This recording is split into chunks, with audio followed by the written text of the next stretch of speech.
주일에 부르신 하나님께 감사하며 찬양하겠습니다.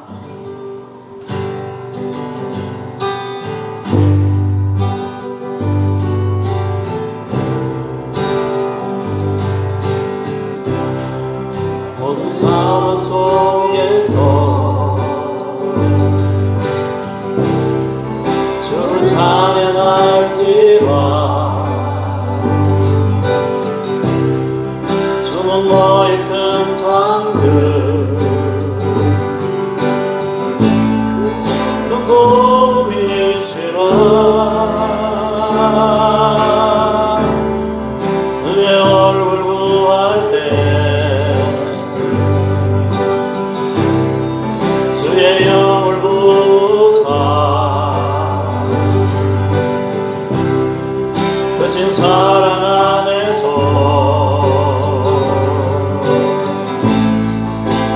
보게 하소서.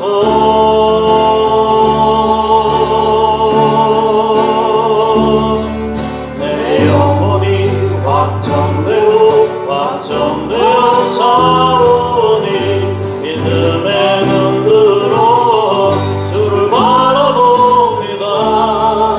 내 영혼이 확정되어 사오니 믿음의 눈으로 주를 바라봅니다. 주를 찬양할 때 주의 나라의 임했네. 그의 영원한 나라 주 보게 하소서.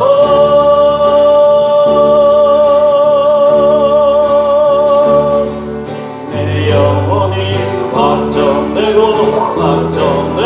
사오니 믿음의 눈으로 주를 바라봅니다. 내 영혼이 확정되어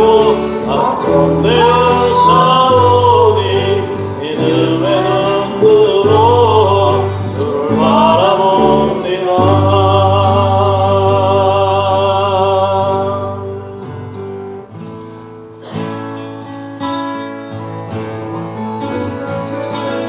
날 구원하신 주 감사, 모든 것 주신 감사, 지난 추억이 감사, 주 내 곁에 계시네.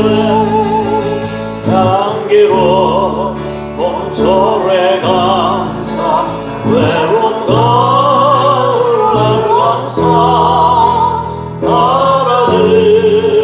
눈물도 감사, 나의 영혼 평안에 응답하신 기도 감사, 거절하신 것 감사, 헤쳐나온 고난 감사, 모든 것 채우시네.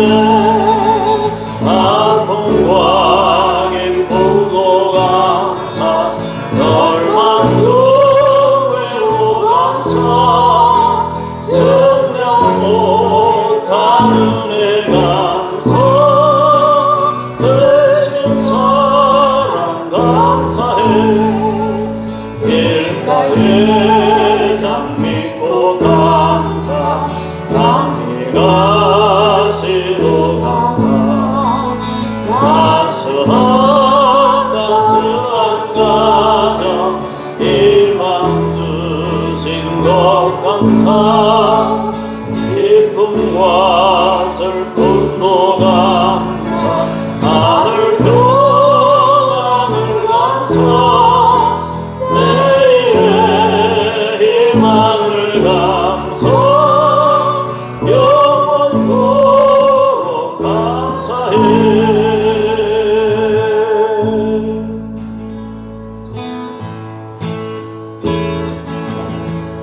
내가 노려왔던 모든 것들이, 내가 지나왔던 모든 것들이, 내가 걸어왔던 모든 순간이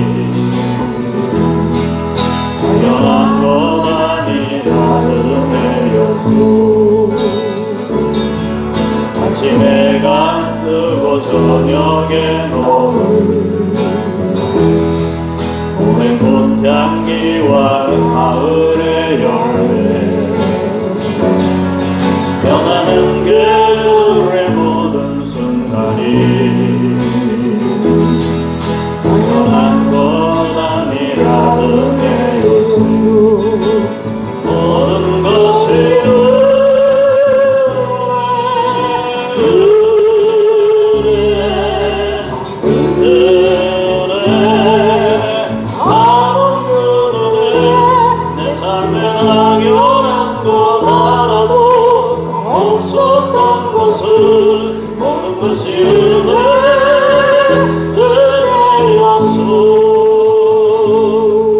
내가 이 땅에 태어나 사는 것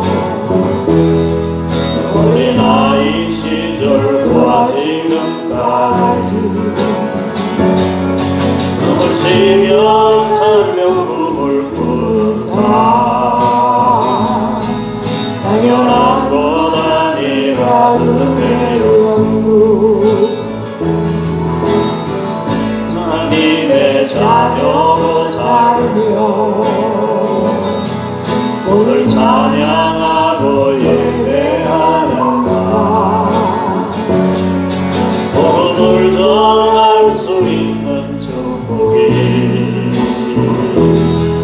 당연한 것 아니라 은혜의 모든 것이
다 같이 자리에서 일어나셔서 같이 찬양하시겠습니다.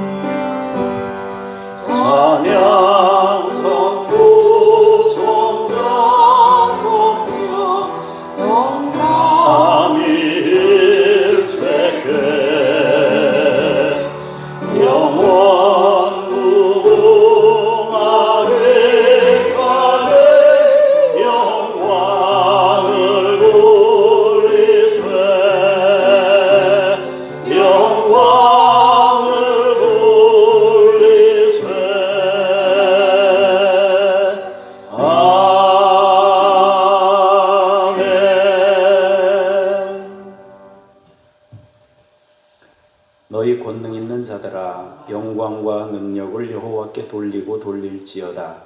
여호와께 그의 이름에 합당한 영광을 돌리며 거룩한 옷을 입고 여호와께 예배할지어다. 여호와께서 자기 백성에게 힘을 주시며 여호와께서 자기 백성에게 평강의 복을 주시리로다. 아멘. 우리에게 힘 주시는 주님을 찬송합니다. 우리 내면에 평강을 창조하시는 하나님을 찬송합니다. 예배를 받으시고 하늘의 것으로 우리 내면을 채우시옵소서. 주 예수 그리스도 이름으로 기도합니다. 아멘.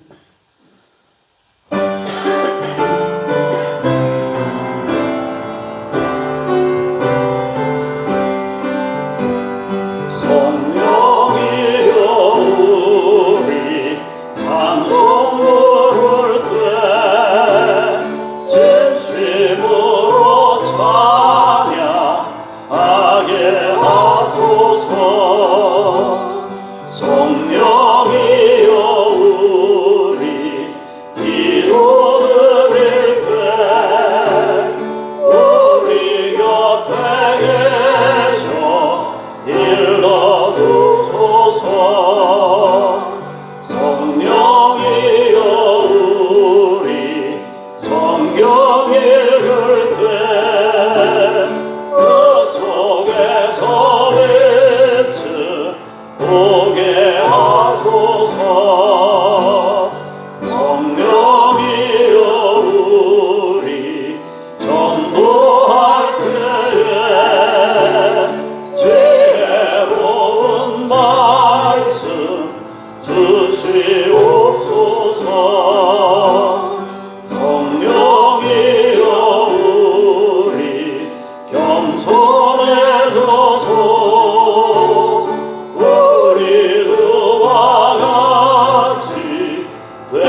우리의 능력이 되시는 하나님을 향하여 기쁘게 노래하며 야곱의 하나님을 향하여 즐거이 소리칠지어다.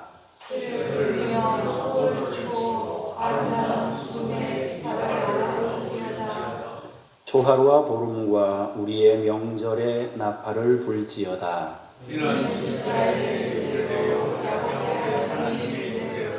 하나님이 애굽 땅을 치러 나아가시던 때에 요셉의 족속 중에 이를 증거로 세우셨도다.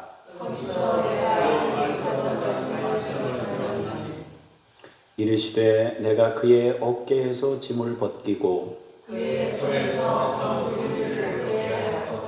내가 고난 중에 부르짖음에 내가 너를 건졌고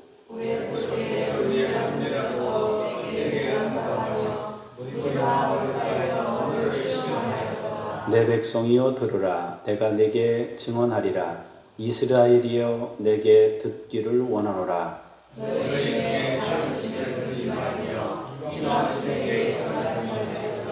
나는 너를 애굽 땅에서 인도하여 낸 여호와 내 하나님이니 내 입을 크게 열라 내가 채우리라 하였으나 내 백성이 내 소리를 듣지 아니하며 이스라엘이 나를 떠나지 아니하였도다. 아멘. 고백의 기도를 드리겠습니다. 사랑과 은혜가 풍성하신 하나님 아버지, 지난 한 주간도 저희는 가정에서, 일터에서, 이웃과의 관계 속에서 하나님의 뜻을 행하지 못하고 죄악 중에 묻혀 살았습니다. 제사보다 순종을 원하신다는 하나님의 말씀을 잘 알고 있었으나 저희는 형식적인 예배를 드리는 것에 만족하면서 주님 말씀에 순종하기를 싫어했습니다. 생활 속에서 정의와 공의를 실천하지 못한 채 주일이 되면 습관적으로 성전 마당만 밟는 외식하는 성도로 지내왔습니다. 예배를 드리면서도 우리의 눈은 의와 진리의 계명에는 주목하지 않은 채 육신적인 복에만 관심을 두었습니다. 오 주님, 회개하오니 우리의 어두운 눈을 밝혀 주옵소서. 왜곡되고 일그러진 신앙을 바로잡아 주시고 바른 믿음을 회복하게 하옵소서. 예수님의 이름으로 이 고백의 기도를 드립니다. 아멘. 잠시 개인의 죄를 침묵으로 기도하겠습니다.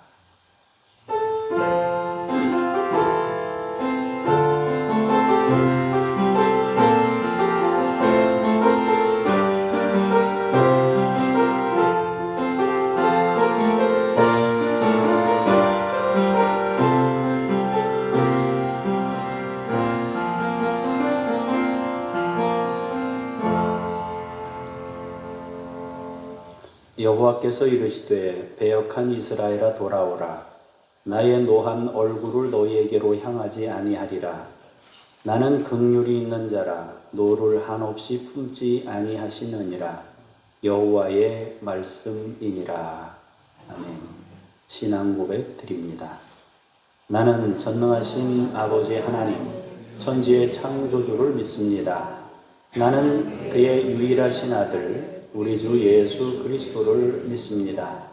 그는 성령으로 잉태되어 동정녀 마리아에게서 나시고 본디오 빌라도에게 고난을 받아 십자가에 못 박혀 죽으시고 장사된 지 사흘 만에 죽은 자 가운데서 다시 살아나셨으며 하늘에 오르시어 전능하신 아버지 하나님 우편에 앉아 계시다가 거기로부터 살아있는 자와 죽은 자를 심판하러 오십니다.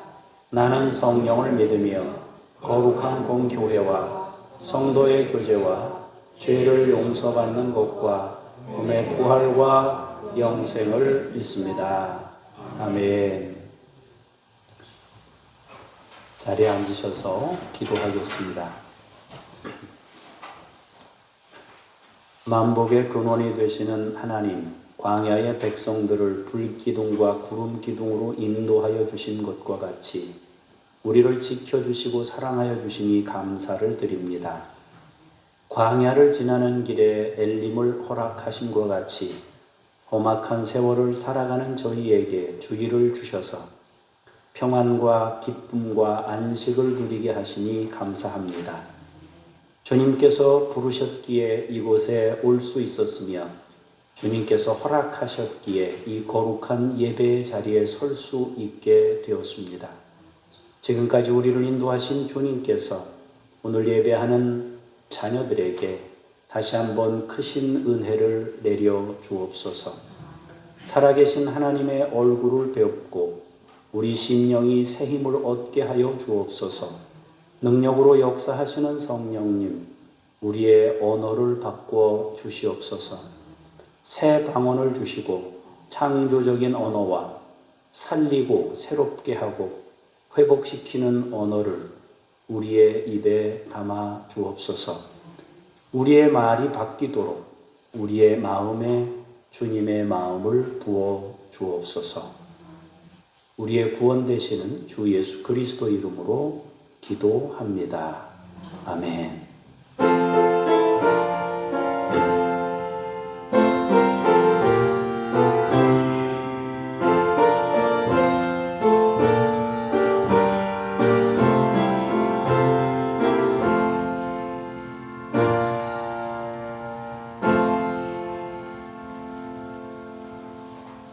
말씀 앞으로 나아가면서 200장 찬송 부르시겠습니다.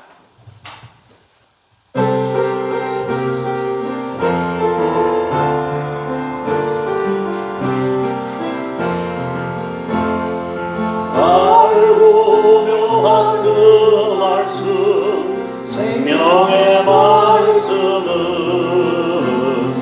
위대한 그 말씀 진실로 생명의 말씀이 나의 길과 길은 밝게 보여져에 아름답고 귀한 말씀 생명샘이로다. 아름답고 귀한 말씀 생명샘이로다. 무기한 의인의 말씀은 내 몸에 되도다. 모든 사람을 살리는 생명의 말씀은 값도 없이 받아 생명길을 가리. 아름답고 귀한 말씀 생명샘이로다. 아름답고 귀한 말씀 생명샘이로다. 널리 울리어 퍼지는 생명의 말씀은 마음의 용서와 평안을 골고루 증하니. 다만 예수 말씀 듣고 놀랐네. 아름답고 귀한 말씀 생명샘이로다. 아름답고 귀한 말씀 생명샘이로다.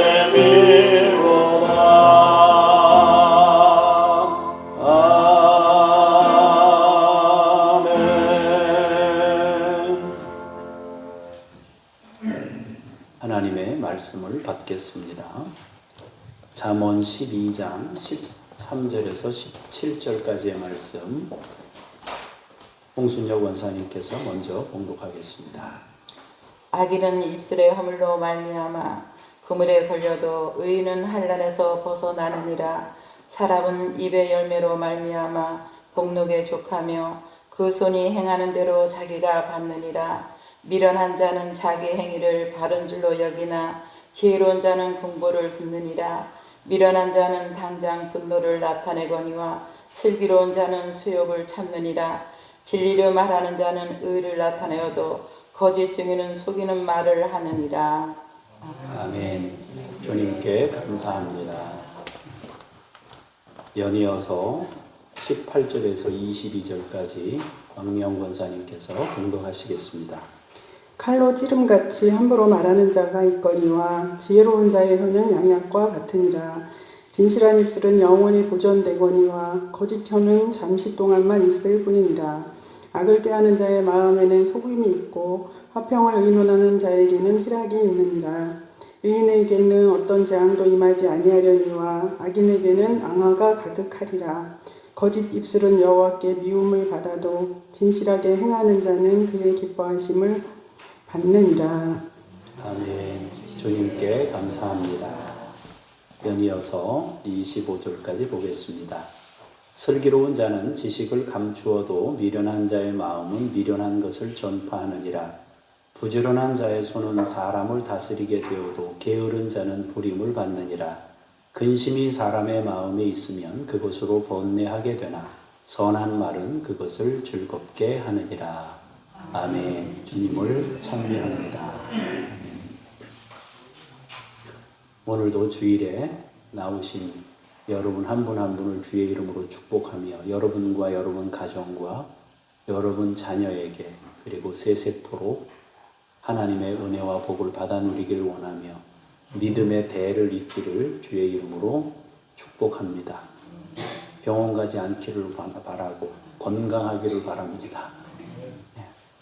그리고 오늘 말씀의 제목처럼 여러분들의 언어가 생명의 언어로 바뀌는 그런 귀한 역사가 여러분 안에 성령을 통해서 이루어지기를 원합니다. 오늘은 잠언 12장의 말씀을 통해서 생명의 언어라는 제목으로 말씀의 은혜를 나누겠습니다. 언어의 속성이 무엇이고 또 어떻게 우리의 언어를 사용해야 하는지 상황들을 성경을 통해 살펴보도록 하겠습니다. 먼저 성경은 말씀을 이야기할 때 그 말씀을 하나님과 관련지어서 성경이 기록하고 있고 또 예수님과 관련지어서 성경이 기록하고 있고요. 또 성령님과 관련지어서 성경에 기록하고 있습니다. 창세기에 보면은 하나님께서 창조하실 때 말씀으로 창조하셨다. 이렇게 성경이 기록하고 있습니다. 그렇다면 언어에는 뭐가 있다는 거예요? 창조의 능력이 있다 하는 것을 우리에게 말씀해 주고 있습니다. 요한복음에 보면 예수님을 뭐라고 말씀하셨어요? 예수님을 말씀이다. 또 그렇게 설명하고 있어요. 또 요한복음에 보면 성령님을 가리켜서 말씀을 깨닫게 하시는 분이다. 그렇게 말씀하십니다. 그렇다면 왜 성경은 삼위일체 하나님을 말씀과 관련하여 기록하고 있는가 하는 것입니다. 하나님이 말씀이다. 이렇게 계속 하나님도 말씀이시고 예수님도 말씀이시고 성령님도 말씀을 깨닫게 하시는 분이고 이렇게 말씀과 관련해서 성경이 삼위일체 하나님을 말하고 있는 이유가 뭐냐 하는 것입니다. 우리가 믿는 하나님은 소통하시는 분이다 하는 것입니다. 소통이라는 것은 두 가지 의미를 가지고 있는데요. 하나는 관계를 굉장히 중요하게 여긴다 하는 것이고요. 또 소통이라는 것은 이쪽 존재에 대해서 인정할 때 소통이 되는 거잖아요. 여기가 없어요. 나만 있어요. 그러면 소통이라는 건 의미가 없잖아요. 그래서 소통이라는 개념은 결국 어떤 독립된 하나의 인격체가 있고 또 독립된 인격체가 있을 때 소통이라는 개념이 성립되는 거 아니겠어요? 그래서 하나님은 소통하시는 분이라 할 때 그것은 관계를 굉장히 중요시 여기는 분이라는 것이고요. 또 동시에 상대를 인정하는 분이라는 그런 의미가 듭니다. 하나님은 우리와 소통하기를 원하셔요. 우리와 지속적으로 교감하기를 원하시고 또 우리가 독립된 인격으로 우리의 인생을 설계하고 나아갈 때 그것을 존중하는 분이시기도 하다 하는 것입니다. 그래서 우리가 삼위일체 하나님을 말씀과 결부해서 생각해 봤을 때 아, 언어라는 거는 창조의 능력이 있구나. 언어라는 거는 관계에 의미를 두어서 하나님이 주셨구나. 또 언어라는 것은 상대편을 존중하는 의미를 같이 담고 있구나 하는 것입니다. 결국 우리와 소통하기를 위해서 끊임없이 말씀하시고 자신을 드러내시는 분이 하나님이시고 우리를 존중하시는 분이, 다시 말해서 우리의 이야기도 들으시는 그런 분이다 하는 것입니다. 그리고 우리가 그분에 의해 창조된 존재로서 우리에게도 소통을 통해 서로의 관계를 교감하면서 살아가도록 하셨다는 것을 알 수 있습니다. 우리는 소통하고 교감하면서 관계를 유지하도록 지음받은 것입니다. 소통을 위해서 대표적으로 우리에게 주신 기관이 2개 있습니다. 소통을 위해서 주신 기관이 2개 있는데 하나는 귀하고 하나는 입이에요. 여러분들이 다 아시는 거죠. 우리는 귀를 통해서 상대방의 언어를 듣습니다. 그리고 입을 통해서 내 생각을 상대편에게 전달합니다. 물론 입과 귀는 아니지만 하나님과 교감할 때는 우리의 마음이나 느낌과 같은 것을 통해서 하나님과 소통하기도 합니다. 그래서 성경은 영적인 귀가 열려 있어야 된다라고 말하고 또 입에 새 방언을 주셔서 새로운 창조적 언어로 변화된다는 말도 하게 됩니다. 오늘은 특별히 다른 기관에 대한 것보다 입에 대한 입이 하는 일을 중심으로 살펴보도록 하겠습니다. 듣는 거 말고 말하는 것만, 오늘 잠언의 성경에 기록되어 있는 말하는 것만 다루고 있기 때문에 말하는 것에 대해서 한번 생각해 보겠습니다. 우리는 눈과 귀를 통해서 대부분의 정보를 얻습니다. 물론 촉각이라든지 다른 기관을 통해서도 정보를 얻지만은 눈과 귀를 통해 가장 많은 정보들을 얻게 됩니다. 보는 것으로 굉장히 많은 정보를 얻고 듣는 것으로 많은 정보를 얻게 됩니다. 그런데 이것들은 일종의 공급이에요. 공급.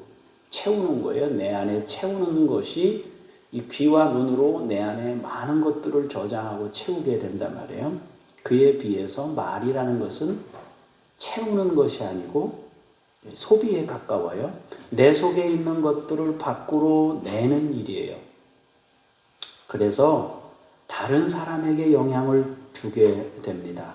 내가 하는 말을 통해서 내게도 영향이 있지만은 대부분의 경우는 다른 사람에게 영향을 주게 됩니다.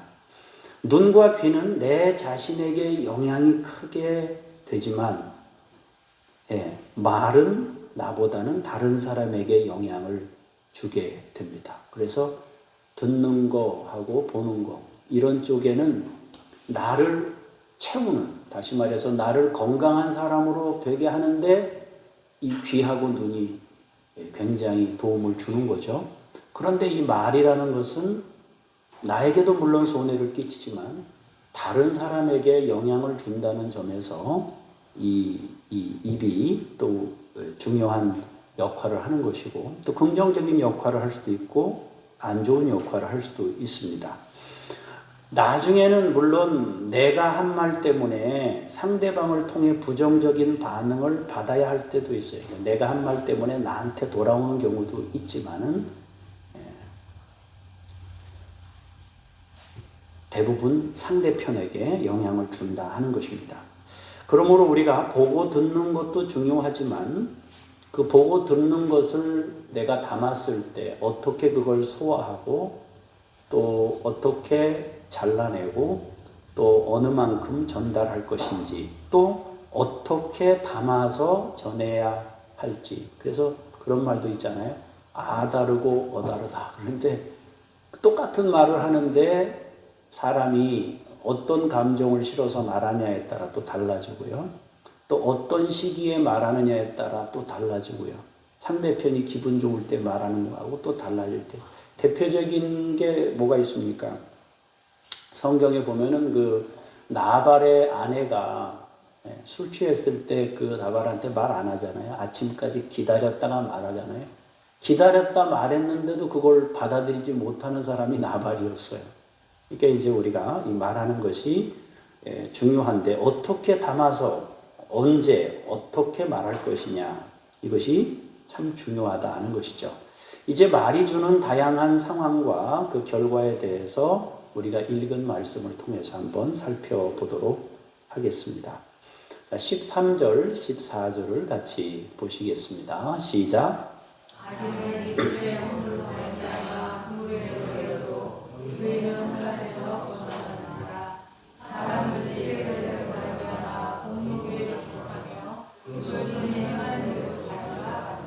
아멘.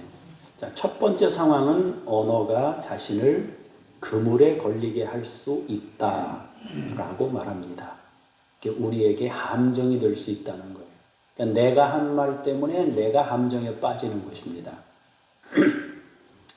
단순한 실수도 있지만 만일 누군가에게 어떤 언약을 했거나 혹은 누군가를 비판하거나 했다면 그것은 그물이 될 수 있습니다. 그래서 주님께서 제자들에게 말씀하셨습니다. 맹세하지 말아라. 그렇다, 아니다만 해라. 그랬습니다. 그것만 하라는 거예요. 맹세를 수 있게 하면 그것이 자신을 얽어맬 수 있습니다. 그래서 신중해야 돼요. 맹세했는데 내가 지킬 수 없는 상황이 왔어요. 그럼 어떡하겠어요? 그건 둘 중에 하나 해야 돼요. 그걸 손해가 나도 지키든지 아니면 정식으로 사과를 하든지. 내가 그때는 상황이 이래서 이랬습니다. 용서해 주십시오. 이 두 가지면 해결이 되거든요. 근데 이제 사람들은 그걸 안 하려 한단 말이에요. 자기가 흘린 말에 대해서 책임지기 싫어요. 책임지기 싫은데 사과도 하기 싫어요. 그래서 지금 뉴스에 나오는 분들이, 유명한 분들이 뉴스에 많이 나오잖아요. 그 유명한 분들이 뉴스에 많이 나오는 분들이 힘든 이유가 뭐예요? 자기가 말한 것 때문에 걸린 거거든요. 또 한 가지는 미안하다고 하면 되는데 미안하다고 하는 게 어려운 거예요. 그래서 이제 걸리는 거거든요. 또 이 비판의 문제가 있는데요. 이 비판의 문제가 굉장히 위험한 것이에요. 그래서 예수님께서도 마태복음 7장에 뭐라고 말씀하셨어요? 비판하지 말라. 너희의 비판으로 너희가 비판을 받을 것이요. 너희가 헤아리는 그 헤아림으로 너희가 도로 헤아림을 받을 것이니라 했어요. 그러니까 지금 딱 봤을 때는 누가 봐도 비판받아야 마땅한 일이에요. 근데 비판할 때 조심해야 되는 거는 언제 내가 똑같은 상황이 될 수 있을는지 몰라요. 그래서 여러분 그런 얘기 하잖아요. 어른들의 말씀이 다 맞아요. 운전하는 사람 조심하고 자식 키우는 사람 조심해야 된다 그러잖아요. 자식에 대해서 뭐 남의 자식 얘기니까 막 했는데 우리 자녀는 이게 쉽지 않은 거거든요. 운전할 때 지금 왜 저 사람은 저렇게 조심성이 없나? 왜 저렇게 조심성이 없나?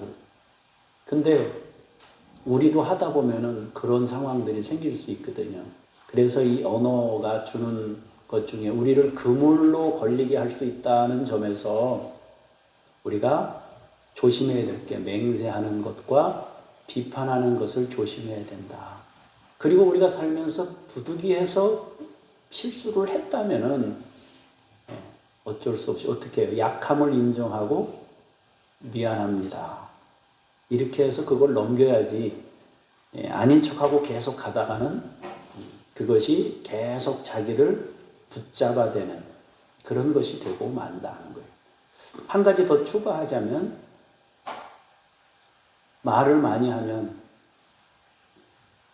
이야기가 많아지면 그 중에 걸리는 것도 더 많아지잖아요. 그죠? 그러니까 우리가 말수를 조금 줄이는 것도 도움이 되겠다 싶습니다. 자, 15절, 16절을 보겠습니다. 시작. 미련한 자는 자기 행위를 바른 줄로 여기나 지혜로운 자는 공로를 듣느니라. 미련한 자는 당장 분노를 나타내거나 지혜로운 자는 수욕을 참느니라. 아멘. 두 번째는 이 착각의 문제를 둘 수 있습니다. 사람은 피조물인데 자기 한계에 놓여 있습니다. 우리는 어떤 분야에서는 특별한 재능을 지녔습니다. 그러나 어떤 분야에서는 몰라요. 또 내가 잘 아는 분야에서도 나보다 뛰어난 사람들이 넘쳐나요. 그런데 자신을 절대화하면 심각한 문제를 만들 수 있어요. 내가 옳고 나만 옳다고 생각한다면 큰 문제를 만들 수가 있습니다. 특히 분노를 쉽게 쏟아내면 관계를 악화시킬 수가 있습니다. 주로 사람들은 분노할 때 뭘로 쏟아냅니까? 이걸로 쏟아내잖아요. 그죠? 분노할 때도, 분노가 일어날 때도 내면에서 그냥 조금, 속에서는 뭐 파도가 막 쳐도 이게 조금만 늦게 나오면 문제를 반으로 줄일 수 있는데, 여기에 있는 게 그냥 이로 바로 나와버리면 심각한 문제들을 만들 수도 있어요. 또 어떤 경우에는 잘못된 정보를 내가 가지고 분노를 했어요. 나중에 알고 보니까 오해했던 거예요. 내가 오해해서 생긴 문제예요. 그러면 오해해서 생긴 문제인 경우에는 어떻게 해요? 이 오해해서 너무 큰 일을 벌여놨어요. 근데 오해였어요. 그러면은 분노했던 게 너무 민망한 상황이 되잖아요. 내가 화를 냈는데 착각하고 화를 낸 거예요. 오해하고 화를 낸 거예요. 그럼 너무 어처구니 없는 상황이 생길 수 있잖아요. 우리 가정에서 흔한 일로 한번 생각해 보십시다. 자, 이렇게 같이 지내는데 설거지가 막 이렇게 산더미처럼 쌓여 있는 거예요. 근데 이제 남편이 밖에 나갔다 돌아와서 보니까 설거지가 막 이렇게 있는데 방이 막 또 청소도 안 돼 있고 막 어수선해요. 남편이 집에 들어왔다 막 화가 나는 거예요. 근데 화가 나서 들어오자마자 막 화부터 내면 뭐 사연이 있을 거 아니에요. 그러니까 사연을 좀 들어본 다음에 화를 내도 늦지 않은데 화부터 내고 나면은 나중에 보니까 자녀가 학교에서 무슨 문제가 있어서 뭘 준비를 하다 말고 다 놓고 택시 타고 갔다가 헐레벌떡 들어오는 길이었어요. 그랬는데 여자가 뭐 하느냐고 집에서 이것도 안 하고 이렇게 놨냐고 이래 놓으면은 이게 얼마나 민망한 상황이에요. 미안하잖아요. 그래서 이 분노하는 것이나 이런 것들이 자신이 완벽한 것으로 생각한다면은 말할 때 문제가 될 수 있어요. 그래서 우리는 부분이에요.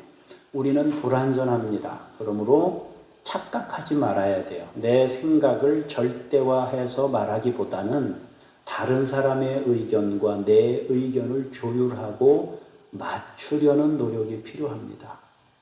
하나님께서도 우리와 소통하시려고 말씀하시는 분인데, 피조물인 우리를 존중해가지고 우리의 이야기를 듣겠다고 하시는 분이 하나님인데, 우리는 하나님도 아닌 존재가 다른 사람 말을 안 듣고 내 말을 한다고 그러면은 하나님이 보실 때 뭐라 하시겠어요? 그래서 우리가 착각해서 나만 옳다고 하는 그런 생각으로 말을 하게 되면 또 잘못된 결과를 얻을 수 있다라는 것입니다. 그 다음에 17절, 18절을 또 보도록 하겠습니다. 같이 읽겠습니다. 시작. 진리를 말하는 자는 의를 하다 해도 거짓 증인은 속이는 말을 하느니라. 가로로 지름같이 함부로 말하는 자가 있거니와 지혜로운 자에게는 양해가 없다. 17절의 상황은 법적 증언의 경우를 말합니다. 일반적인 담화가 아니라 증인으로서 법정에서 말할 때 진실을 말해야 한다는 것을 강조하고 있는 겁니다. 법정에서의 증언은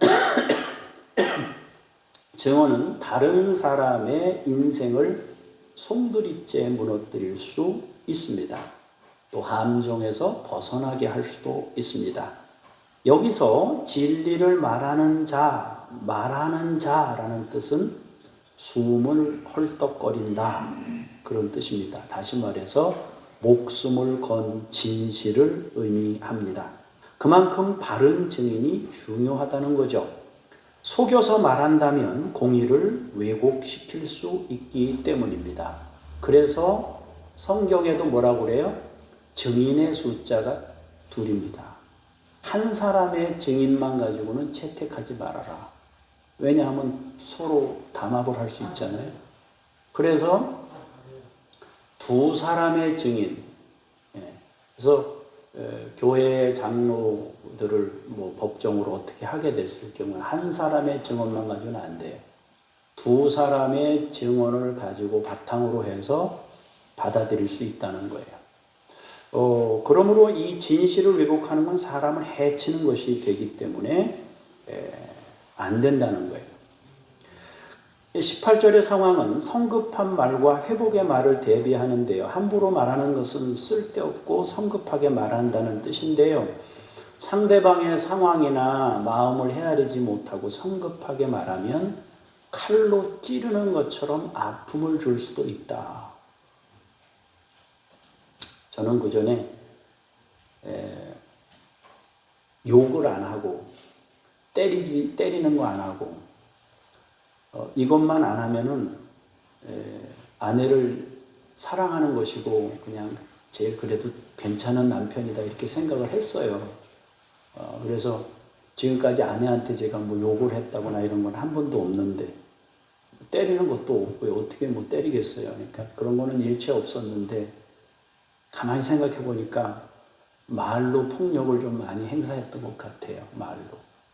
내 말이라는 거는 욕을 거기다가 안 담았다고 해서 폭력이 아닌 게 아니고 여기다가 힘을 강하게 주고 아픈 메시지를 던지면 그것이 결국엔 칼로 찌르는 것처럼 아프잖아요. 아픈데 특히 이제 뭐 자녀를 기르게 됐을 경우나 혹은 목회하면서 힘든 스트레스가 많이 쌓여서 힘든 상황이 됐을 때 말이 나가면 이게 여기서 마음의 여유와 따뜻한 상태에서 말이 나가는 게 아니다 보니까 내가 힘든 상태에 있다 보니까 힘든 말이 나가게 되더라고요. 힘든 말이 나가니까 저 사람도 힘든 말이 나가고 그러다 보니까 이제 자녀들한테 이게 가는 거예요. 자녀들한테 옳은 말인 것 같은데 감정이 실려서 옳은 말이 나가는 거예요. 그러니까 자녀들이 볼 때 그거는 옳은 말이 아니에요. 나를 힘들게 하는 말이 되는 거죠. 그런데 여기 보면요, 양약이라고는 표현이 있어요. 양약. 여기서 양약이라는 것은 치료라는 뜻이 있습니다. 치료. 회복과 고침과 위로의 말을 통해서 상대방을 회복시킨다는 거예요. 말이라는 건 한 사람을 망하게 할 수도 있습니다. 반대로 함정에서 벗어나게 할 수도 있습니다. 말은 폭력을 행사하는 것처럼 다른 사람을 아프게도 해요. 그리고 반대로 일으키고 세우고 회복시키고 고칠 수도 있습니다. 여러분의 언어로 사람들을 회복시키기를 원합니다. 치료하고 살릴 수 있기를 원합니다. 그리고 거짓말로 한 사람을 매장시키거나 어렵게 만들지 않기를 원합니다. 또 여러분들이 법정에는 절대 서지 말길 바라요. 그런 일 없길 바라고 또 우리가 선다면은 진실을 말해서 다른 사람에게 피해가 가지 않도록 하는 것이 중요하다라고 말하고 있어요. 우리의 입에 성령의 은혜를 주셔서 치유의 언어가 우리 속에 치유의 언어가 흘러나올 수 있도록 그래서 여러분들도 여러분 가정에서 행복을 만드는 언어가 여러분들에게서 나올 수 있기를 진심으로 원합니다.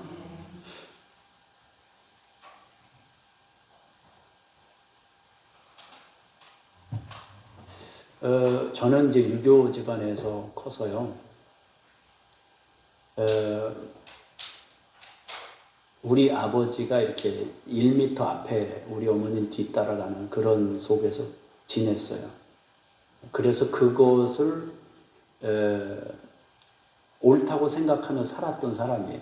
저 사람하고 갈 때도 밖에서는 이거 못 잡아요. 그것이 옳다고 생각했던 사람이에요. 근데 요즘에는 제가 예쁘다고도 해줍니다. 예, 굉장한 변화가 일어난 건데 예, 당신보다 더 예쁜 사람은 없습니다. 이런 얘기를 하는데 얼마나 이게 낯이 간지러운지 잘 안 돼요. 잘 안 되는데 그래도 주님이 삶을 바꾸라고 하시니까 나름대로 이제 노력은 하는데 그게 쉽게 잘 어디 안 가는데 어쨌든 우리가 이 양약이 되도록 우리의 언어로 치료가 이루어지도록 좀 바꿔가는 그런 역사가 있길 원합니다. 자, 19절에서 20절 또 보도록 하겠습니다. 같이 읽겠습니다. 시작. 잠시 동안만 있을 뿐이니라. 악을 꾀하는 자의 마음에는 속임이 있고 화평을 의논하는 자에게는 희락이 있느니라. 이 다음으로 생각되는 것은 말의 가치, 영속성에 대한 부분이거든요. 얼마나 긴 시간 그것이 영향을 미치고 능력으로 남아있느냐 하는 것입니다. 자, 예수님이 하신 말씀은 어때요? 2000년 전에 하신 말씀인데 지금까지 우리의 가슴에 남아있잖아요. 왜 그게 남아있겠어요? 생명력이 있기 때문에 남아있단 말이에요. 그게 사람들에게 두고두고 영향을 끼치고 있어요. 인생을 바꾸는 능력 있는 말씀을 주님이 남기셨단 말이에요. 그래서 여러분 고린도 전서에도 무슨 말씀을 합니까? 깨달은 말로 1만 마디 방언하는 것보다 깨달은 말로 5마디 하는 것이 더 낫다라고 말하잖아요. 그죠? 진리를 깨닫고 하는 말은 오랜 기억에 남게 되어 있습니다. 그리고 그 말은 인생의 나침반이 되기도 해요. 평생 자기를 지키는 힘이 되기도 합니다. 그래서 이제 옛날에는 가훈이나 이런 거 막 써서 붙이고 그랬지 않습니까? 학교에서도 이제 가훈을 좀 써가지고 와라. 그러니까 이제 집에 가서 부모님께 여쭙잖아요. 아버님, 우리 집에 가훈은 뭔가요? 이렇게. 근데 이제 그때 당시는 우리가 예수를 안 믿고 있는 집안이니까 가훈이 신앙적인 가훈이 아니잖아요. 그죠? 그런 거죠. 이제는 뭐 우리가 가훈을 정한다 그러면 신앙적인 걸로 이제 정할 수 있겠습니다만은 그때는 그렇지 않았어요. 그래도 이제 우리 집 가훈은 그때 당시 생각하는 사람이 되자 이제 그런 내용이었던 것 같아요. 우리 아버님이 이렇게 정해 주셔가지고 이제 가훈을 써가지고 학교에 갔던 기억이 납니다. 어쨌든 평생 자기를 지키는 힘이 되기도 해요. 깨달은 말은 이처럼 지속적이고 능력을 가지고 한 사람의 평생을 더 나아가 여러 세대까지 영향을 끼치게 할 수 있다라는 것입니다. 여러분들이 깨달은 말로 말할 수 있는 힘이 있어요. 그냥 정보만 전달하는 것이 아니라 어떤 정보를 들었을 때 그 정보를 내가 깨달아서 소화가 되면 그 말이 힘이 있어요. 상대편의 가슴에 감동을 주고 움직인단 말이에요. 20절에는 무슨 얘기냐? 언어가 마음과 관련을 지니고 있음을 말씀합니다. 그러므로 바른 말을 위해서는 마음을 잘 가지고 있어야 된다는 거예요. 오늘 성경에 화평을 의논하는 자는 이런 뜻은 마음의 샬롬을 궁리한다 그런 뜻이에요. 샬롬을 궁리한다. 다시 말해서 모두가 화평하게 하는 것이 무엇이 있을까를 마음에 고민하는 사람들이 하는 말은 그런 뜻이에요. 어떤 유익을 준다는 거죠. 그죠? 화평을 의논하는 자에게는 희락이 있다. 그렇게 얘기하잖아요. 그러니까 어떻게 하면 샬롬을 이룰 수 있을 것인가를 궁리하면서 마음에 생각하고 있는 사람에게서 나온 말은 희락을 준단 말이에요. 그래서 이제 우리가 이렇게 모임이나 회의나 이런 걸 할 때 보면은 저도 이제 모임을 가지고 이제 내일도 모임을 가져야 되지만은 이렇게 회의를 할 때 어떻게 하면 샬롬을 이룰 수 있을까? 이 일을 통해서 어떻게 하면 샬롬이 될 수 있을까를 궁리를 하면 말이 틀려요. 이 사람 말하는 사람들을 보면은 뭐 가지고 얘기를 합니까? 일단 이게 옳으냐 그르냐를 먼저 딱 한단 말이에요. 옳은 것이냐 그런 것이냐를 이렇게 해요. 그리고 법을 갖다 들이댄단 말이에요. 그 법을 갖다 들이대면은 아까 처음에 얘기한 대로 법을 늘 들이대는 사람은 나중에 자기가 그 그물에 걸려요. 그러면 자기는 이율배반적인 사람이 될 수밖에 없는 환경에 놓이게 되는 거거든요. 자기가 주장하던 것에 자기가 그런 분이 계셔요. 남이 어떤 자리에 올라갈 때 막 반대를 했어요. 이런 법이 있어서 안 됩니다 하고 막 모든 사람이 그냥 가만히 있는데 본인이 막 일어나가지고 막 반대를 했어요. 그랬는데 본인이 그 케이스에 걸린 거예요. 본인이. 근데 그거는 다 무시하고 그냥 자기는 그거를 얻었어요. 그러니까 남들이 볼 때 무슨 생각이 들겠어요? 야, 저 사람 진짜 해도 너무한다.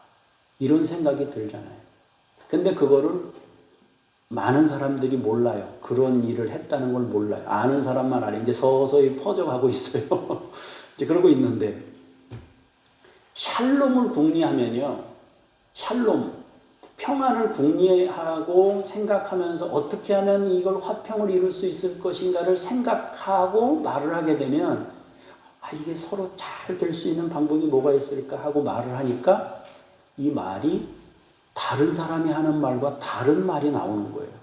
이 사람은 어떻게 이렇게 기발한 말이 나올 수 있을까? 어떻게 하면 이 기발한 말이 나올 수 있을까? 이게 대표적인 성경의 예가 있어요. 이건 이제 말하고는 조금 다르지만 그것도 말일 수도 있죠. 백부장이 예수님을 만났을 때 말씀으로만 하세요 그러는데 이 사람 마음에 뭐가 있는 거예요? 자기 하인이 아픈 거를 고쳐주고 싶은 마음이 굴뚝 같은 거 아니에요. 그죠? 그런데 예수님이 계신 거 아니에요. 그죠? 근데 예수님이 계신데 이 예수님이 이방인의 집에 오려고 하는 거 아니에요? 유대인이었던 예수님에게 피해가 가면 안 되잖아요. 유대인이 이방인하고 만나면은 유대인들에게 욕을 먹으니까 예수님이 우리 집에 오면 이방인인 우리 집에 오면 예수님이 욕을 먹을 것 같은데 자기 하인을 고치고 싶은 마음이 굴뚝 같은 거예요. 이분을 위한 것과 이 하인을 위한 이 두 가지를 다 충족시킬 수 있는 게 뭐가 있을까 궁리한 거예요. 그래서 옳았구나. 예수님 말씀을 하십시오. 그러면 역사가 일어나지 않습니까? 예수님을 위해서 하인을 위해서 두 가지 다 충족됐어요. 예수님이 백부장의 그 중심을 딱 보시고 이 사람은 샬롬을 이루는 사람이구나 보시고 은혜를 베푸셔서 이스라엘에 이만한 믿음을 가진 자가 없는데 이방인인 이 사람이 이런 마음이 있구나. 그러니까 그 말이요. 말씀으로만 해서 이 말이 어마어마한 창조적 언어가 돼서 나타난 거예요. 뭐 때문에? 그 안에 샬롬을 이루고자 하는 그 마음이 있었기 때문에 그 언어가 나왔단 말이에요. 그래, 희락이 예수님도 기쁘고 자기도 기쁘고 하인도 살아나서 기쁘고 다 기쁘게 된 거 아니겠어요? 사랑하는 여러분이 샬롬을 이루고자 하는 그 중심을 늘 가지고 있다면 여러분의 언어가 놀라운 언어로, 새로운 언어로, 누구도 예측할 수 없는 언어가 여러분들에게서 나오게 될 겁니다. 자, 21절, 22절을 읽어보도록 하겠습니다. 시작.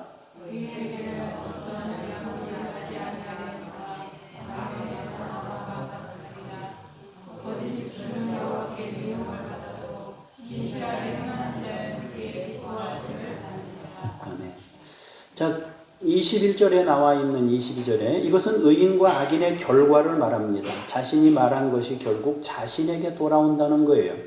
열매가 있다는 거예요. 주님은 제자들을 파송하실 때 뭐라고 그랬습니까? 어디를 가든지 평안을 빌어라. 그 평안을 받을 수 있으면 그 사람들이 받을 거다. 받을 믿음이 없으면 어떻게 된다 그랬어요? 돌아온다. 이 말이라는 것은 씨예요. 씨앗과 같아서 열매를 맺게 되어 있습니다. 그러므로 부정적인 언어는 없애고 긍정적인 언어를 많이 채울 수 있기를 바랍니다.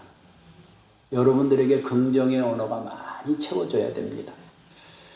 하나님께서 이스라엘 백성들이 여리고 성을 7일 동안 돌게 하실 때 뭐라고 그랬어요?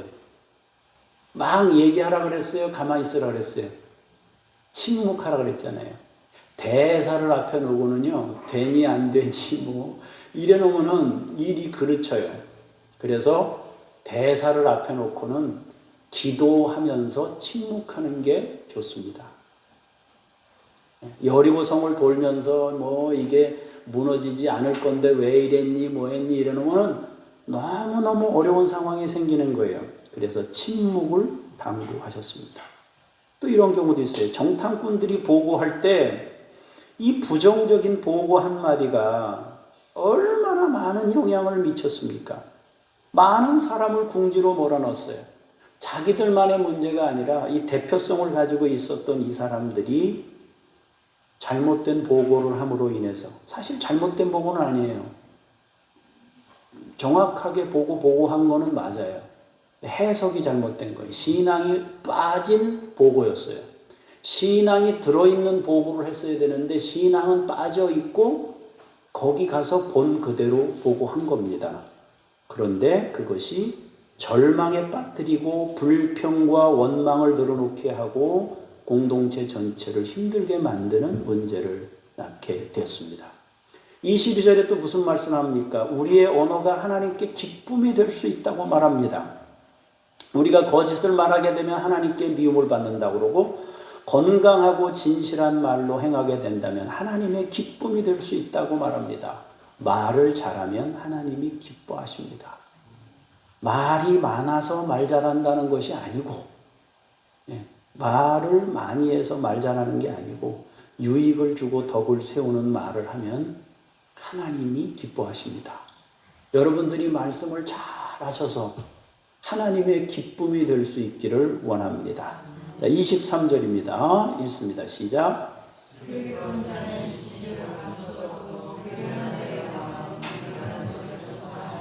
네, 여기서는 공급과 소비 개념의 언어입니다. 우리는 어떤 과정을 통해서 우리가 얻게 된 지식이나 재능이 있을 수 있어요. 그리고 그것을 풀어낼 수가 있습니다. 그런데 슬기로운 사람은 지식을 감춘대요. 감춘다는 것은 남하고 같이 공유하기 싫어서 감추는 것이 아니고 절제하고 관리하고 다스린다. 미련한 사람은 정신없이 다 써버린다는 거예요. 안다고 다 말하고 있다고 다 소비하는 것은 미련한 사람입니다. 어떻게 활용하느냐, 그것이 중요한 거죠. 성악가들은 자기 목소리 성량의 70% 이상을 소리를 잘 안 낸다고 합니다. 그 이상 소리를 내면은 이제 목도 상태도 그렇고 하여튼 그렇다고 그러는데, 가지고 있다고 다 쓰는 것이 아니라 적당한 때에 적당한 양만큼 풀어내는 지혜가 필요한 것이죠. 그래서 잠언 다른 성경에 뭐라고 되어 있습니까? 경우에 합당한 말은 아로새긴 은쟁반의 금사과다. 그렇게 말씀하시잖아요. 얼마나 그 글을 표현을 잘했는지, 그죠? 예. 아로새긴 은쟁반의 금사과다. 경우에 합당한 말. 내가 지금 지식을 다 알고 있다고 해서 막 말할 수 있는 게 아니에요. 까딱 잘못하면 잘난 척하는 것으로 보이기도 하고요. 또 말을 했는데 별로 도움이 되지 못하는 경우들도 있어요. 권위라는 것은 말을 많이 한다고 해서 권위가 생기는 것이 아니라 적당한 때에 적당한 분량의 말을 하는 것이 덕이 된다라는 것이죠. 자, 24절을 보도록 하겠습니다. 시작.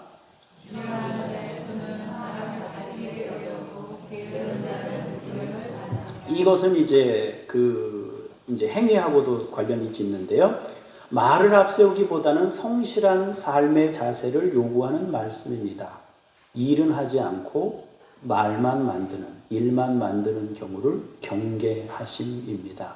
그러니까 말과 함께 행동이 뒷받침되어야 된다는 것인데 말을 했으면 책임을 져야 된단 말이에요. 그러니까 함부로 막 얘기하기가 어려워요. 내가 책임질 수 없는 말을 막 하기가 어렵잖아요. 그죠? 우리 합시다 그러려면 나부터 뭘 내고 합시다 그래야 뭐 그게 되지. 그렇잖아요.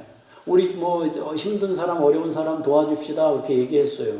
도와주시다 회의를 하면서 도와줍시다 그러는데 말한 사람이 자기는 아무것도 안 하고 딴 사람한테만 하라고 그러면 그게 되겠어요? 안 되잖아요. 그죠? 그래서 이제 말이라는 것은 결국 자기 그 말에 대해서 책임질 수 있는 일정 부분의 어떤 책임감을 가지고 있어야 그 말이 힘이 있다라는 것입니다. 자, 이제 마지막 구절 한번 보도록 하겠습니다. 시작. 진심이 사람의 마음에 있으며 그것으로 동의하게 되나 선한 말은 그것을 즐겁게 하느니라. 예. 마지막으로 이 근심으로 풀이 죽은 사람에게 바른 판단력을 갖게 한다 그런 뜻인데요. 근심으로 풀이 죽어 있어요. 풀이 죽어 있으니까 이제 번뇌가 일어나는 거예요. 사람이 힘든 상황이 되면 판단력이 흐려지거든요. 예. 그래서 이제 그 병원에서 의사 선생님들은 이제 그렇게 이야기하잖아요. 자기 자식에 대해서 수술을 하게 될 경우에는 뭐라 그래요? 당신이 빠지시고 그냥 이게 이제 그 자기 관계가 있으니까 이게 힘들어지거든요. 자기가 이미 자녀에 대해서 아픈 상태예요. 근심이 있어요. 그러니까 판단력이 아무래도 흐려지지 않겠어요? 손도 떨릴 테고. 그러니까 이 근심으로 풀이 죽은 사람에게는 바른 판단력이 없어진다는 거예요.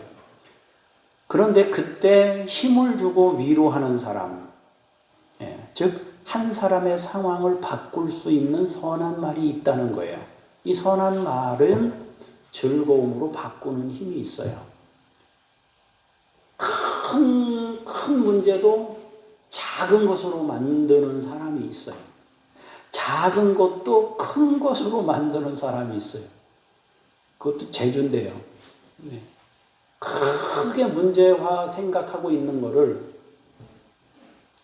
말 한마디로 굉장히 작은 것으로 만들 수도 있습니다. 제가 여러분들에게 지난번에 말씀드렸다시피 뭘 잘못해가지고 교회에서 이제 세금을 200 얼마를 더 낸 거예요. 한 교회에서. 우리 교회 내에서도 이제 상회비라는 게 있어요. 세금 개념이죠. 뭐 상회비라는 것이 있는데 뭘 어떻게 하다가 수치를 잘못 적어가지고 270 얼마를 돈을 더 낸 거예요.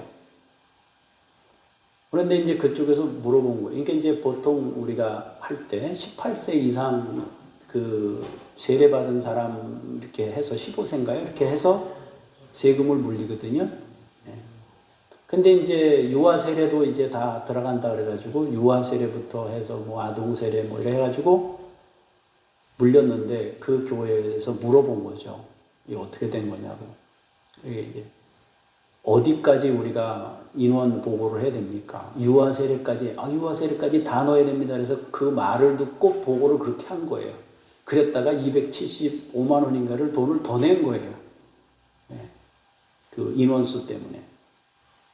근데 나중에 이제 더 낸 거를 돌려받아야 되는 상황이 된 건데, 당신이 그랬지 않냐? 그러니까 이게 막 심각해지는 거예요. 말한 사람은 책임이 있는 거잖아요.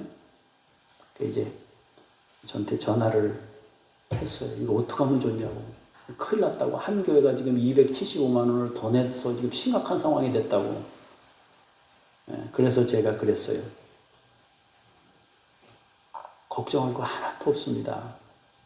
단순 실수고 사실이 지금 그거 잘못해서 오기로 이렇게 일어난 건데 그 더 세금을 냈으면 돌려주면 될 것이고 예산이 좀 안 맞으면은 가을에 가서 뭐 이렇게 정리할 때 다시 돌려주면 되지 뭘 그걸 가지고 걱정을 하시느냐.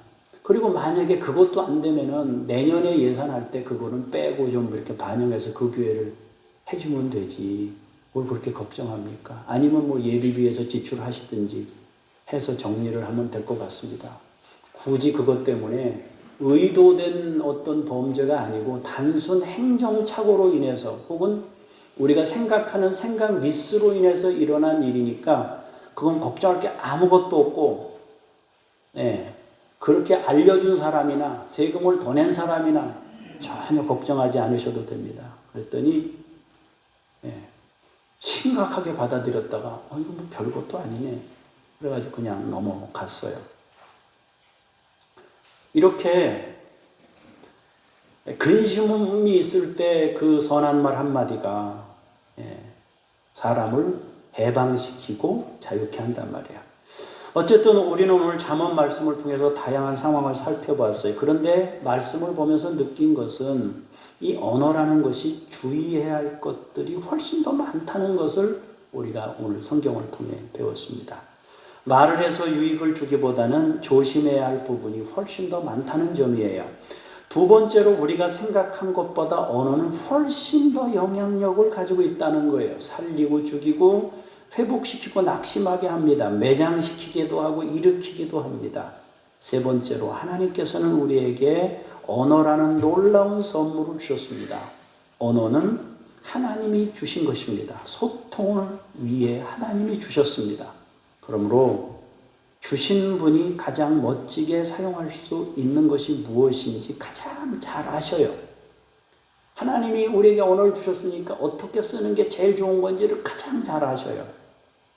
그러므로 하나님과 소통하면서 다른 이들과 소통하려고 한다면 가장 좋은 열매를 맺게 될 것이다 하는 것입니다. 사랑하는 성도 여러분, 정리하십시다. 우리의 언어를 변화시킵시다. 우리의 의지와 결단과 함께 하나님의 도움을 구합시다. 우리의 언어를 바꾸기 위해서 우리의 내면을 주님의 마음으로 채우는데 마음을 좀 씁시다. 조금 더 여유 있는 태도와 자세로 우리의 삶을 살아가십시다.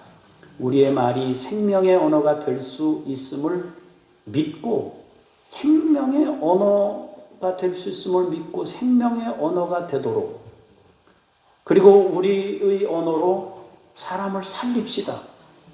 일으키십시다. 사람들을 세우고 격려하고 위로하고 회복시키는 역할을 우리가 하십시다. 가까운 곳에서부터, 어디부터? 여러분 남편부터 길을 막 살려주세요.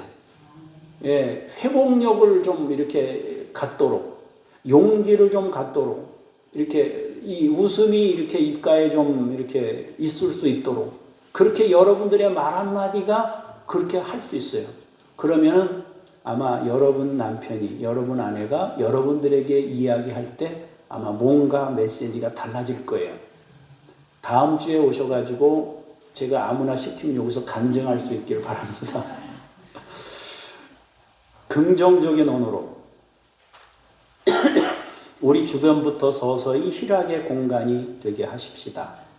성령님께서 우리에게 변화된 언어, 새 방언의 언어로 충만하게 채워주시기를 주의 이름으로 축복합니다.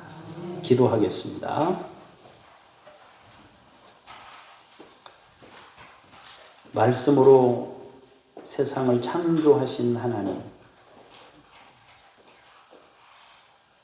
십자가에서 우리에게 사랑한다고 소통하신 예수님, 하나님이 우리에게 어떤 마음인지를 깨닫게 하신 성령님, 삼위일체 하나님을 찬송합니다. 아버지, 우리의 언어를 바꿔 주옵소서. 우리의 언어로 회복시키길 원하며, 아버지, 사람들을 바꾸기를 원하며 치료하기를 원합니다. 먼저 우리의 가정이 에덴이 되기를 원하며 주님이 창조하신 아름다운 동산이 되기를 원합니다. 주여, 우리가 살리고 회복시키고 일으키는 하나님의 사명자들이 되게 하옵소서. 주 예수 그리스도 이름으로 기도합니다. 아멘.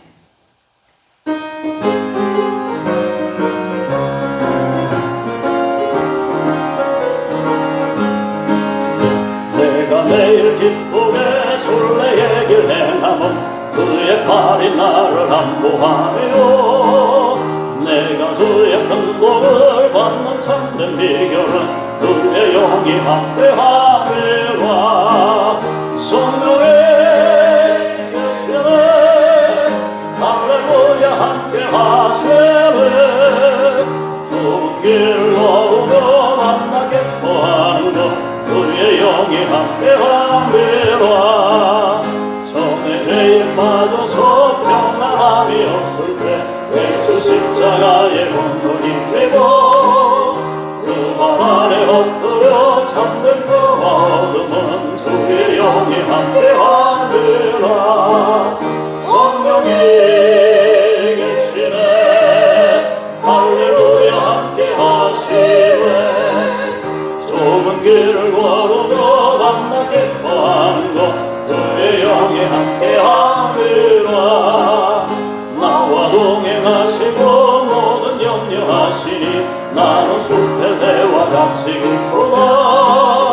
내가 기쁜 밤으로 주의 뜻을 행하는 주의 영이 함께함이라. 성령이 계시네 할렐루야 함께하시네. 좁은 길을 걸으며 만나 기뻐하는 것 주의 영이 함께함이라. 세상 모든 욕망과 나의 모든 정욕은 십자가에 이미 몫을 박았네. 오는 밤이지만 무거운 짐 벗으니 주의 영이 함께함이라. 성령이 계시네 할렐루야 함께하시네. 좁은 길을 걸으며 만나 기뻐하는 것 주의 영이 함께함이라.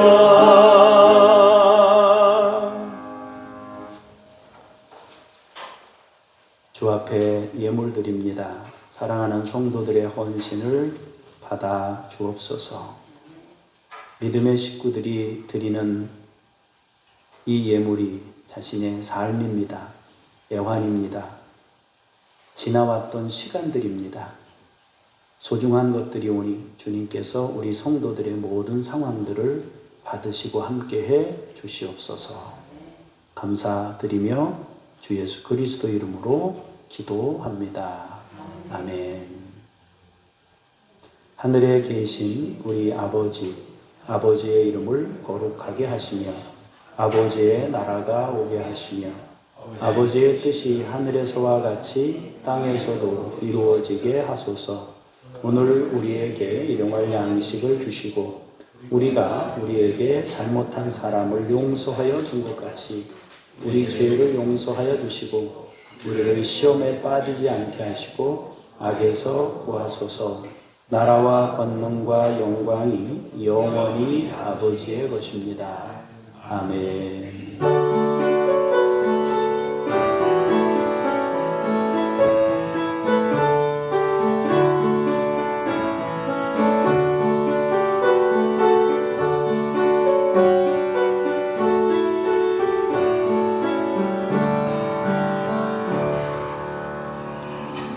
자리에 앉으셔서 중보기도 내용을 보겠습니다. 수험생들이 평안한 마음으로 시험에 임하고 각 사람이 하나님의 선하신 인도하심을 받도록 기도해 주시기를 바랍니다. 부르키나파소 불의한 세력이 꺾이고 생명의 복음이 선포되도록 알카에다와 IS와 연계된 지하디스트의 공격으로 수천 명이 죽고 200만 명의 피난민이 발생하고 있습니다. 위에서 기도해 주시기를 바랍니다. 16일 목요일에 사랑구역 예배가 7시에 우리 김미경 집사님 댁에서 모이도록 하겠습니다. 위에서 기도하시고 준비하시기를 바랍니다. 내일 월요일 화요일 노회 임원회 수련회로 모이게 됩니다. 조금 일찍 갔어야 되는데 조금 늦긴 했지만 첫 출범해서 새 회기를 첫 출범한 임원들 수련회입니다. 위에서 여러분들 기도해 주시길 바라고 새벽에는 내일 제가 새벽에 하고 갈게요. 화요일날 새벽에 쉬시고 내일 새벽 예배를 제가 하고 가겠습니다. 그러니까 착오 없으시길 바라고 내일 새벽에 여러분들이 나오실 수 있으면 좋겠습니다. 그리고 날씨가 좀 싸늘해져서 저도 여기서 조금 추운 것 같은데 여러분도 아마 추우셨을 것 같아요. 이거 난로를 다 피면 또 더울 수 있으니까 조금 이제 그 추위를 좀 많이 타시는 분들은 요쪽이든 한쪽에 이렇게 뭐 가셔서 앉으셔서 이렇게 거기서 난로를 피고 그쪽 근처에서 이렇게 연세 드신 어른들은 요 예배를 드리시고 또 젊은 분들은 괜찮으신 분들은 조금 그런데 추우신 분들은 그렇게 해서 안내하시는 분들이 적절하게 온도 조절을 좀 신경 써주셔서 편안한 분위기에서 예배가 진행될 수 있도록 힘써주시면 감사하겠습니다. 제가 잠깐 기도하겠습니다. 매번 수험생들이 이제 11월 되면 긴장합니다. 하나님 평안한 마음으로 시험에 임할 수 있도록 각 사람이 하나님의 선하신 인도하심을 받도록 결과에 대해서 잘 받아들일 수 있도록 하나님께서 수험생들 가운데 함께 하시옵소서. 하나님 부르키 나파소를 위해 기도합니다. 불의한 세력이 꺾이게 하시고 생명의 복음이 선포되게 하옵소서. 200만 명의 피난민이 있고 알카에데와 IS 연계된 테러리스트들이 공격하는 이런 악순환이 계속됩니다. 주께서 긍휼히 여겨 주시옵소서. 여전히 지구 반대편에서 전쟁들이 있습니다.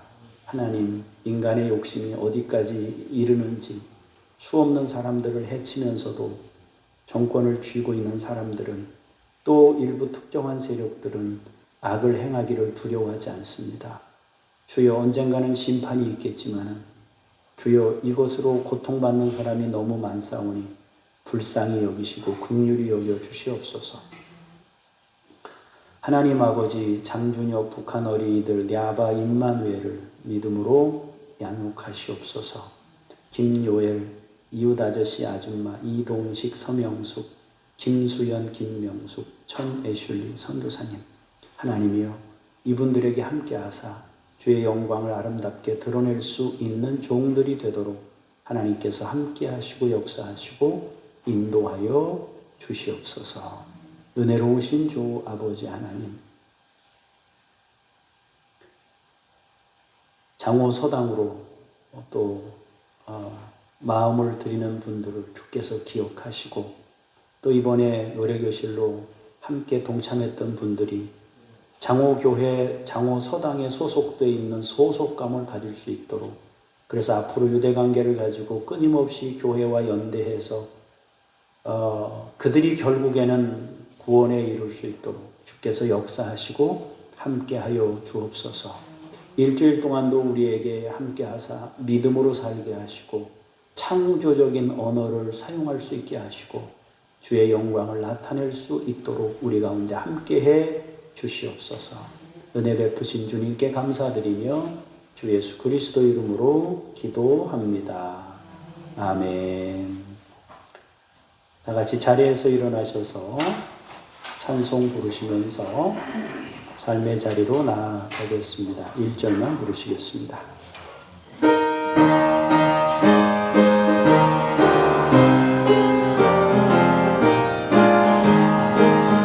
옳은 길 따르라 그의 길을 세계 만민의 참된 길을 따라서 살기를 온 세계에 전하 세만 백성이 나갈 길 어둠 밤 지나고 동뜬다 환한 빛도 와라서리 그에서의 나라 이 땅에 오겠네 오겠네.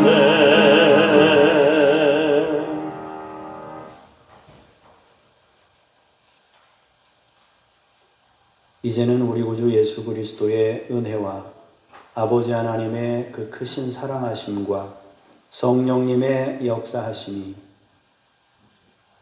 주님이 주시는 언어로 새로 바꾸어져서 가는 곳마다 살리고 회복시키고 생명력 있는 언어로 창조적 삶을 살기로 소원하는 하나님의 사람들 머리머리 위에 가서 변화시킬 가정과 만나는 모든 사람들 머리머리 위에 교회 위에 이제로부터 영원까지 함께 하시기를 간절히 축원하옵나이다.